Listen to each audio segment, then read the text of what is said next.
নমস্কার বন্ধুরা, আমরা এই কল্পি রাসের মেলা দেখতে দেখতে আরো একটা পুতুল প্রদর্শনীর সামনে চলে এসেছি। যেমন একটু আগে আমরা রসগোল্লার যে কিভাবে তৈরি হয়েছে সেটা দেখলাম, তার সাথে দেখলাম যে আলিম লাইলার দৃশ্যটা, এবং এরপরে চলে এসেছি আমরা এই মুহূর্তে অবশ্য ড্রাগন ট্রেনের সামনে আছি। ড্রাগন ট্রেনের ঠিক পাশেই রয়েছে আমাদের সেই পুতুল প্রদর্শনীর দৃশ্য, সেটা হচ্ছে করমণ্ডল এক্সপ্রেস যে দুর্ঘটনা ঘটেছিল এবং জাসমান্দ এক্সপ্রেসের সাথে বা মালগাড়ি ট্রেনের সাথে যে ধাক্কা হয়েছিল তার একটা মানে কি বলবো পুতুল প্রদর্শনীর যেটা মানে তোলা হয়েছে, হ্যাঁ যেটা ইলেকট্রিক প্রদর্শনী, তো সেটা তুলে ধরা হয়েছে এবং খুব সুন্দর করে সেটা ফুটিয়ে তুলেছে, তার ইতিহাসটা খুব সুন্দর করে বলেছে এবং খুব বেদনাদায়ক। তো আপনাদের সামনে সেটা আমরা তুলে ধরবো।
সময়ের সাথে সাথে হয়তো মানুষ একদিন এই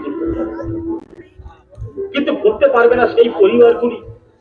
নতুন বছরে ফিরছি আমরা নতুন রূপে, নতুন ছন্দে আর নতুন আঙ্গিকে, আরো এক নতুন সংযোজন নিয়ে, আমাদের কোচিং সেন্টার নিয়ে। রাহুলদের কোচিং সেন্টার এখন থেকে ব্রিলিয়ান্ট স্টাডি সেন্টার। লক্ষ্য একটাই, যেখানে থাকছে পঞ্চম থেকে অষ্টম শ্রেণীর ছাত্রছাত্রীদের সকল বিষয়ের নির্ভরযোগ্য স্টাডি সেন্টার, উচ্চমানের শিক্ষা পদ্ধতি ও সুষ্ঠু পরিকাঠামো, উন্নত মানের নোটস আর সাজেশনের ব্যবস্থা। এছাড়াও এখানে রয়েছে নিয়মিত পরীক্ষার ব্যবস্থা, এখানে রয়েছে গৃহ শিক্ষকতার সুবিধা, স্বল্প মাসিক মাহিনাতে পড়াশোনার সুবিধা। স্থান ফতেপুর চলন্তিকা নার্সারি ও কেজি স্কুল। এছাড়া আমাদের আরও দুটি শাখা হলো চালুয়ারি ও বঙ্গনগর। নতুন শিক্ষাবর্ষে ভর্তির জন্য স্ক্রিনে দেওয়া মোবাইল নাম্বারে আপনারা শীঘ্রই যোগাযোগ করুন। আমাদের দুটো channel, main channel enjoyment with us এবং second channel Rahul Dev Haldar official.